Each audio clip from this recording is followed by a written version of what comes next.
Welcome, Alpha. Greetings to you in the mighty and matchless name of my Lord and Savior Jesus Christ. தெரிந்து கொண்ட வேத பகுதி ரோமர் 1ஆம் அதிகாரம் 21வது வசனம். அவர்கள் தேவனை அறிந்தும் அவரை தேவன் என்று மகிமைப்படுத்தாமலும் ஸ்தோத்தரியாமலும் இருந்து தங்கள் சிந்தனைகளிலே வீணானார்கள். உணர்வில்லாத அவருடைய இருதயம் இருளடைந்தது. இது அர்த்தம் என்னன்னா, தேவன் எல்லாருக்கும் தெரியும், இயேசு தேவன் என்பது எல்லாருக்கும் தெரியும். தேவனை அவர் பேரும் தெரியும்.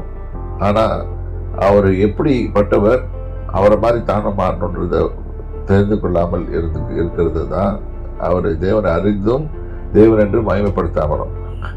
ரெண்டாவது, அவரை மகிமைப்படுத்தணும், ஒன்று அறியணும், know the knowledge about God. அவர் எப்படிப்பட்டவர், எப்படின்னா அவருக்கு இஷ்டம் எல்லாத்தையும் தெரிஞ்சுக்கிறது ஒன்று.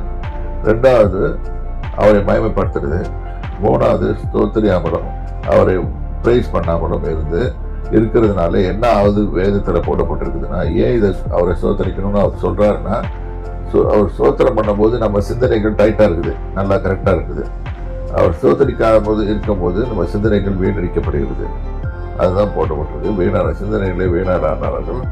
உணர்வில்லாத அவர்கள் இருதயத்திலும் உணர்வில்லை, இருளடைந்ததுனால அசுத்த காரியங்கள், பிசாசின் காரியங்கள் உள்ள போகிறதுக்கு வசதி ஆயிடுச்சு.